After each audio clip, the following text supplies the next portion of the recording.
नमस्कार। आज मैं फिर आपके सामने अपराध की एक और घटना लेकर आया हूँ।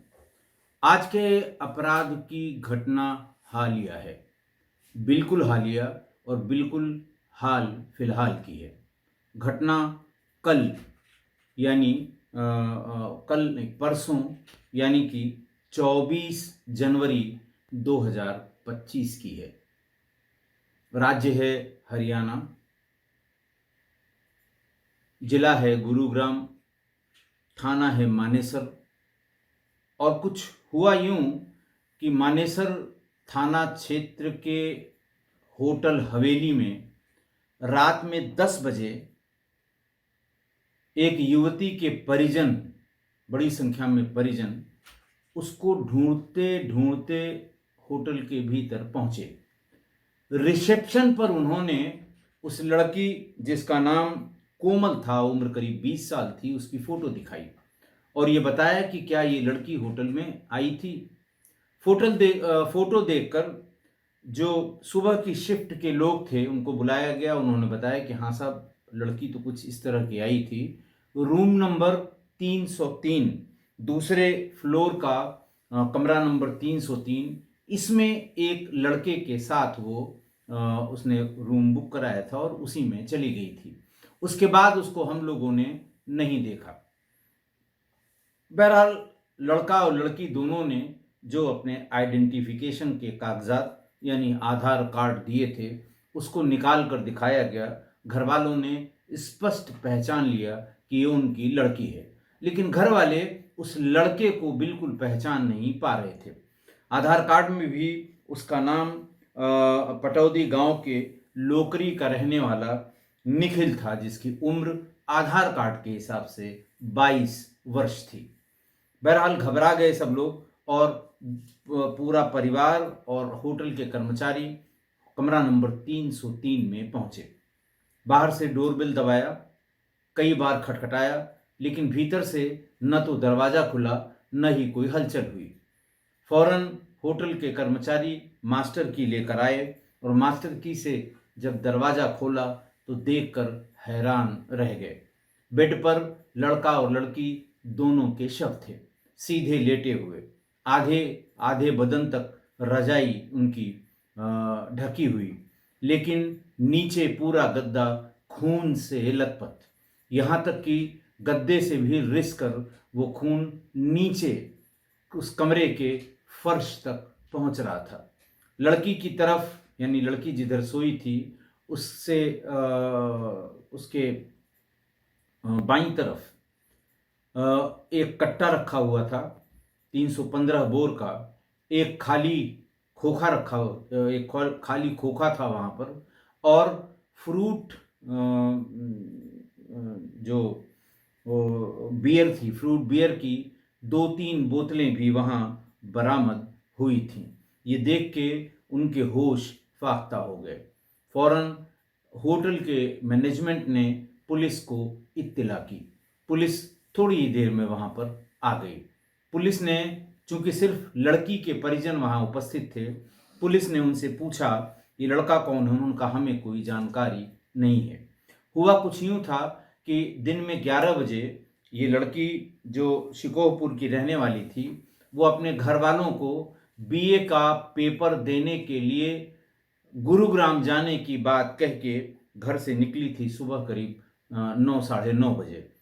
और करीब 11 बजे के आसपास, 11-12 बजे के आसपास, जब घर में उसकी माँ को ये अंदाज़ा था कि वो एग्ज़ाम दे के बाहर आ गई होगी, उन्होंने फ़ोन मिलाया, लेकिन वो फ़ोन स्विच ऑफ था। उसे लगा कि हो सकता है अभी वो पूरा बाहर ना आई हो। पूरा का मतलब हो सकता है रूम में वो कॉपी जमा करना या बच्चों से बात करना। 1 घंटे बाद फिर मिलाया गया, फिर उसका फ़ोन स्विच ऑफ मिला।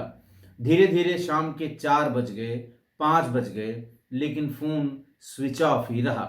थोड़ी देर में उसके परिजन थाना मनेसर पहुंच गए और उनसे बताया कि इस तरह से मेरी लड़की सवेरे एग्ज़ाम देने गई थी, लेकिन वो कभी मोबाइल अपना स्विच ऑफ नहीं करती है।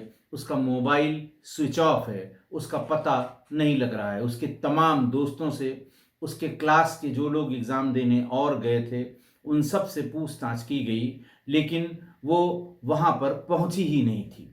खैर, पुलिस ने आनन फानन में तुरंत उसकी गुमशुदगी लिख ली, क्योंकि लड़की का मामला था, 20 साल की उम्र थी। गुमशुदगी लिख ली गई और पुलिस ने यह कहा कि आप लोग आधे घंटे इंतज़ार करिए, हम अपनी क्राइम ब्रांच से इसकी मोबाइल का लोकेशन पता करते हैं। बहरहाल पुलिस ने मोबाइल की लोकेशन ट्रेस की और मोबाइल की लोकेशन उसकी जो उन लोगों ने बताया, वो ये बताया कि ये नेशनल हाईवे, मोबाइल का लोकेशन, आखिरी लोकेशन नेशनल हाईवे 48 पर मानेसर स्थित होटल हवेली या उसके आसपास है। ये बात शाम को 7-8 बजे की रही होगी जब उन्होंने ये लोकेशन बताया। घर वाले वो लोकेशन पूछकर सीधे उस इलाके की ओर चले गए। पहले छोटे मोटे 2-1 होटल और देखने के बाद, वहाँ पर वो फोटो दिखाने के बाद वो होटल हवेली पहुँच गए। होटल हवेली जाने पर करीब रात में 10 बजे ये लोग पहुँचे। वहाँ जाने पर उनको ये सब बात पूरी पता लग गई। इसी बीच में पुलिस ने लड़के के घर वालों को भी इत्तला की कि आपका लड़का इस तरह से यहाँ पर पाया गया है। लड़के ने युवक के पिता प्रेम कुमार ने कहा कि हम लड़की के परिवार को बिल्कुल नहीं जानते हैं, सिर्फ ये जानते हैं कि उसकी लड़की के सिर्फ ये जानते हैं कि निखिल की सबसे बड़ी बहन की शादी शिकोहपुर गांव में हुई है, जिस गांव की ये लड़की बताई जाती है। और प्रेम कुमार ने, यानी निखिल के पिता ने, ये भी बताया कि वो सोमवार की सुबह 9 बजे बाइक लेकर घर से निकला था और उसके बाद पुलिस ने उसकी मौत की सूचना हमको दी। पुलिस भी थोड़ा उलझी कि आखिरकार ये कैसे हो सकता है। होटल में 2 जगह उल्टियां भी पड़ी हुई थी। इसका साफ मतलब है कि कोई जहरीला पदार्थ भी खाया गया था। एक इंपॉर्टेंट बात इसमें और पुलिस को पता लगी कि दोनों अलग अलग जातियों से थे और सामान्य रूप से इस तरह की शादियों की कोई सामाजिक मान्यता दोनों जातियों में नहीं देता है, विरोध किया जाता है। तो एक तो ये है कि या तो ये बात किसी को, अब जैसे लड़के के पिता ने ये बताया कि मुझे ये नहीं पता कि लड़की कहाँ की रहने वाली है, सिर्फ मैं इतना जानता हूँ कि मेरी बड़ी बेटी की शादी इस लड़की के गांव शिकोहपुर में हुई थी। इसके अलावा न मैंने इस लड़की का कभी जिक्र घर में सुना, न निखिल ने कभी इस लड़की के बारे में बताया। यही बात लड़की के घर वाले भी बताने लगे कि साहब, मुझे ये बिल्कुल ज्ञान नहीं है कि निखिल नाम की किसी लड़के से या शिकोहपुर के किसी लड़की के भाई से हमारी लड़की के संबंध होंगे। ये हमें बिल्कुल समझ में नहीं आया है, क्योंकि हम लोग इसके बारे में कुछ भी नहीं जानते हैं। बहरहाल कयासों से ये पता लगाया जा सकता है कि आईटीआई करने के बाद निखिल एक कंपनी में अप्रेंटिस कर रहा था। 2021 में निखिल की बहन की शादी शिकोहपुर में हुई थी। इसी वजह से निखिल का बार बार कोमल के गांव में, यानी अपनी बहन की शादी जहां हुई थी, वहां गांव में आना जाना लगा रहता था।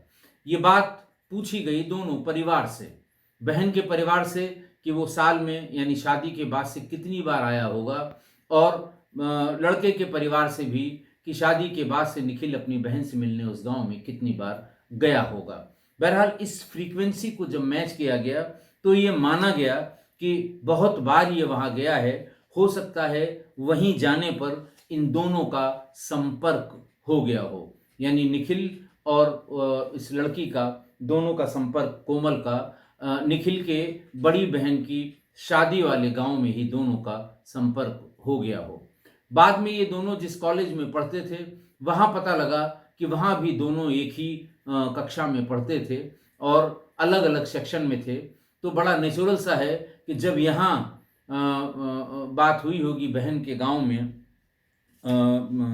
शिकोहपुर में, तो ये वहाँ स्कूल में भी, अपने कॉलेज में भी जाकर मिलते जुलते रहते होंगे। अब दोनों के बीच ऐसा क्या हुआ? अच्छा, इसी बीच में लड़की की शादी नेचुरल कोर्स में, इसलिए नहीं कि लड़की के किसी लड़के से संबंध हो गए हैं या लड़की और लड़के के मिलने जुलने के बारे में बदनामी हो रही है इसलिए शादी की जाए। शादी नेचुरल कोर्स में उसकी घर वालों ने कहीं तय कर दी। ये बात जरूर दोनों को, लड़की को तो पता होगी हो उसकी शादी तय हुई है, लड़के को भी ये बात पता हो गई। उस दिन ये दोनों का एग्जाम था, लेकिन दोनों एग्जाम देने नहीं पहुंचे और एग्जाम जिस समय हो रहा होगा उस समय में ये होटल हवेली पहुंच गए। अब जो परिस्थितियां वहां हैं, आप फोटोग्राफ देखिएगा कम्युनिटी में या जो छोटी सी वीडियो है वो अगर आप देखिएगा तो इतने सलीके से दोनों लेटे हुए हैं कि बात कुछ समझ में नहीं आती है। अब पुलिस ने ये कहा है कि हमने ये सारी चीज़ें इकट्ठा करके फॉरेंसिक जांच के लिए भेजी हैं और पोस्टमार्टम भी आज यानी बुधवार को दिन में किसी समय होगा। यानी कहने का आशय ये कि आज पोस्टमार्टम हुआ होगा, पोस्टमार्टम की रिपोर्ट अभी तक आई नहीं है और जो जितनी चीज़ें बरामद हुई थी कमरे के भीतर उनकी भी फॉरेंसिक रिपोर्ट अभी तक नहीं आ रही है। लेकिन पुलिस ने जो जो जो अंदाज़ा लगाया, पुलिस भाई जो दो लोग इस बात को अच्छी तरह से बता सकते थे उन दोनों की मौत हो चुकी है। अब सिर्फ अंदाजा ही लगाना है, पारिस्थितिक जन्य साक्ष्यों को जोड़ना है, जोड़ के एक कड़ी बनानी है। तो जो पुलिस ने एक पिक्चर बनाई, जो एक रेखा चित्र सा बनाया कि क्या हुआ होगा कि ये दोनों अलग अलग जातियों के थे और दोनों ने ये मान लिया कि हमारी शादी किसी कीमत पर नहीं हो सकती, मान्य नहीं हो सकती और अगर हम घर से भाग कर भी शादी करते हैं तो हम दोनों सरवाइव नहीं कर पाएंगे, क्योंकि वो अप्रेंटिस कर रहा था, सिर्फ कहीं नौकरी नहीं कर रहा था। तो ये अंदाज लगा लिया होगा घर से भागने पर हम अपना जीवन यापन ठीक से नहीं कर पाएंगे। शायद इसलिए दोनों ने मिलके ये तय किया हो कि अब अपनी जीवन लीला समाप्त करने के अलावा कोई और चारा नहीं है। लेकिन दूसरी तरफ जितनी सफाई से एक ही जगह गोली मारी गई, देखिए जो चूंकि लड़की के पास वो कट्टा रखा हुआ है इसलिए आप ये मान सकते हैं कि पहले दोनों सोए या सोने के पहले उन्होंने कोई जहरीला पदार्थ, वो जो फ्रूट बियर थी उसके साथ पिया। पीने के बाद जब उल्टी हुई होगी फिर दोनों शांतिपूर्वक लेट गए होंगे। लड़की ने पहले लड़के के सीने पर गोली मारी होगी, उसके बाद उसे आधा रजाई से उड़ा दिया होगा, फिर आधा रजाई ओढ़ के खुद रजाई के भीतर से कट्टा अपने ऊपर मारा होगा और फिर उसी तरफ यानी दाहिने हाथ की तरफ ही उस कट्टे को रख दिया होगा। लेकिन इस बात में बहुत तरह के झोल हैं, क्योंकि सीने में गोली लगने के बाद अगर वो हार्ट को पंचर भी कर रही है या लंग्स को पंचर भी कर रही है तो भी आधे मिनट से थोड़े कम में वो जान, देखिए ब्रेन में यानी सिर में गोली लगने के बाद तो सेंसेस काम नहीं करते, हाथ भी नहीं हिल सकता, पैर भी नहीं हिल सकता, लेकिन बदन में और कहीं गोली लगने पर, खासकर बीच में सीने के पोर्शन पे गोली लगने पर एक आध मिनट, आपने देखा होगा कभी कभी बहुत बार ये बात हमारी अपराध की कथाओं में या अपराध की सत्य घटनाओं में आई है कि पीठ में गोली लगने के बाद वो करीब आधे किलोमीटर तक भागता हुआ चला गया, गिर पड़ा और मर गया। सीने में गोली लगने के बाद उसने भागने की कोशिश की, 10-12 कदम भाग पाया होगा, गिरा और मर गया। लेकिन सिर पर गोली लगने के बाद वो तुरंत गिरा और तुरंत मर गया। कहने का आशय ये कि अगर लड़की ने लड़के को सीने में गोली मारी पहले तो उसमें हलचल जरूर होनी चाहिए, 10 सेकंड के लिए, 15 सेकंड के लिए, 20 सेकंड के लिए। और चूंकि नर्वस सिस्टम पूरा काम कर रहा है, सिर में गोली लगी नहीं है, तो इससे ये मान लिया जाता है कि थोड़ी देर तक सेंसेस काम करते हैं, हाथ पैर हिल सकता है, लेकिन जिस तरह से वो सोए थे इसकी कोई संभावना प्रतीत नहीं होती है। दूसरा, लड़की है, वो पहले अपने प्रेमी को मारेगी, फिर इतनी हिम्मत जुटा के खुद को मारेगी, दोनों की गोलियां एक ही जगह लगेंगी इसकी भी संभावना, ऐसा नहीं कि ऐसा नहीं हो सकता या कभी नहीं हुआ होगा, जरूर हुआ होगा, लेकिन इसकी संभावना बहुत कम है। बहुत कम संभावना वाली बात ये है। तीसरी एक संभावना पुलिस ने ये जताई कि ऐसा प्रतीत होता है कि किसी तीसरे व्यक्ति की वहां उपस्थिति रही हो। इन दोनों को उस फ्रूट बियर में कुछ जहरीला पदार्थ या नशीला पदार्थ पिलाकर उन लोगों को बेहोश किया गया हो। बेहोश होने के बाद उन्हें गोली मार दी गई हो, ये श्योर करने के लिए कि पता नहीं ये गोली या ये जहरीला पदार्थ कब और कितना असर करेगा। शायद इसीलिए उनको उल्टियां भी हुई हों, लेकिन फिर सलीके से उनको लिटाकर और दोनों को एक ही जगह गोली मारी और दोनों अपनी जगह से 1 इंच भी हिले नहीं, जिसकी संभावना कम है। लेकिन ये भी एक ऑप्शन है, ये भी पुलिस के सामने एक थ्योरी है कि हो सकता है किसी तीसरे व्यक्ति ने ये हत्या कर दी हो, जाते समय दरवाज़ा बंद कर लिया हो, भीतर से लॉक हो गया हो, इसलिए बाहर से खटखटाने या डोरबेल दबाने के बाद भी भीतर कोई हलचल नहीं हुई और बाद में उसे मास्टर की से खोलना पड़ा। बहरहाल पुलिस दोनों एंगल से इसकी जांच कर रही है और आज जब शाम तक इसकी पोस्टमार्टम रिपोर्ट आ जाएगी और 1-2 दिन बाद ही जो फॉरेंसिक रिपोर्ट है, जैसे उल्टी की फॉरेंसिक रिपोर्ट में हो सकता है उसमें जहरीली दवा जो खाई गई है उसका पता लग जाए, या अगर विसरा प्रिजर्व किया जाए दोनों की बॉडी से, फिर करीब हफ्ते 10 दिन बाद उससे भी ये क्लियर हो जाएगा कि क्या कोई विषैला पदार्थ दोनों ने खाया था। बहरहाल ये राज दोनों की मौत के साथ ही दफन हो गया।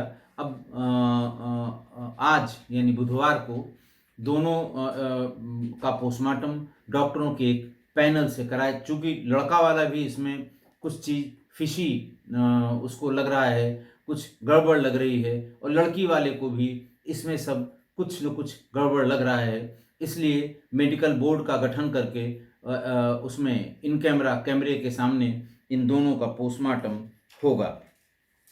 लेकिन ये कोई कहे कि इस बात की ज़्यादा संभावना है, ये कहना बड़ा मुश्किल है। दोनों संभावनाएं बराबर बराबर हैं।